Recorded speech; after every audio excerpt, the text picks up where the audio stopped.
আসসালামু আলাইকুম।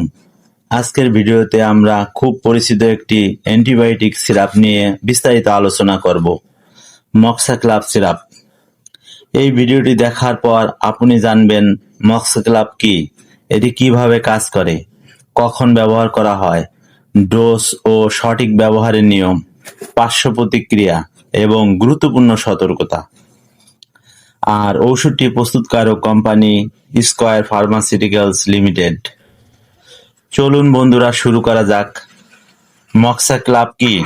মক্সাক্লাভ হলো একটি অ্যান্টিবায়োটিক যার মধ্যে দুইটি উপাদান আছে, অ্যামোক্সাসিলিন ও ক্লাভনিক অ্যাসিড। অ্যামোক্সাসিলিন ব্যাকটেরিয়া ধ্বংস করে আর ক্লাভনিক অ্যাসিড সেই ব্যাকটেরিয়াকে প্রতিরোধ করতে সাহায্য করে। সহজভাবে বললে এটি ডবল পাওয়ার অ্যান্টিবায়োটিক। কোন রোগে ব্যবহার হয়?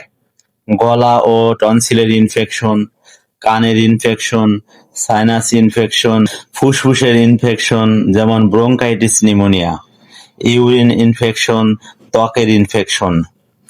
ডোজ ও ব্যবহারের নিয়ম। মক্সাক্লাভ সাধারণত সাসপেনশন হিসেবে শিশুদের দেওয়া হয়।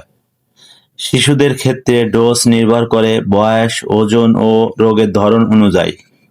সাধারণত 1 বছর থেকে 6 বছরের শিশু 1 চামচ করে দিনে 3 বার খেতে হবে। 6 বছর থেকে 12 বছরের শিশু 2 চামচ করে দিনে 3 বার খেতে হবে, সকালে, দুপুরে ও রাতে। কখনোই নিজের মতো ডোজ ঠিক করবেন না, ডাক্তারের পরামর্শ নিন। অনেকেই ভুল করেন, 2-3 দিন খেলে ভালো লাগলে বন্ধ করে দেন।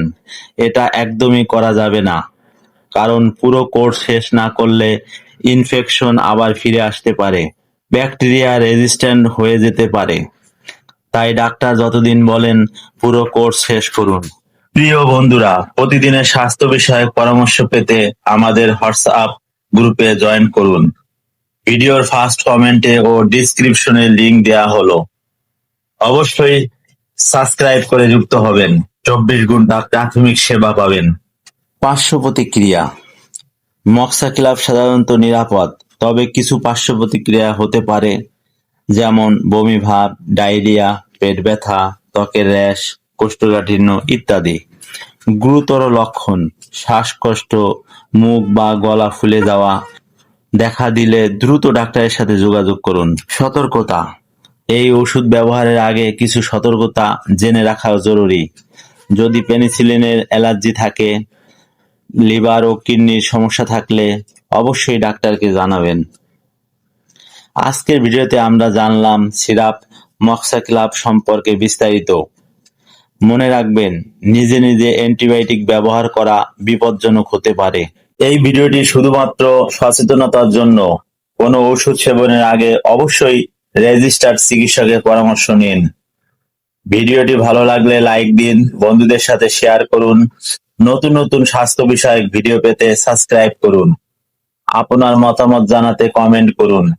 সবাইকে ধন্যবাদ। সুস্থ থাকুন। আর যারা কুফরি করবে ও আমার নির্দেশগুলোকে অস্বীকার করবে তারাই জাহান্নামী, সেখানে তারা চিরকাল থাকবে। সূরা আল বাকারা আয়াত 39।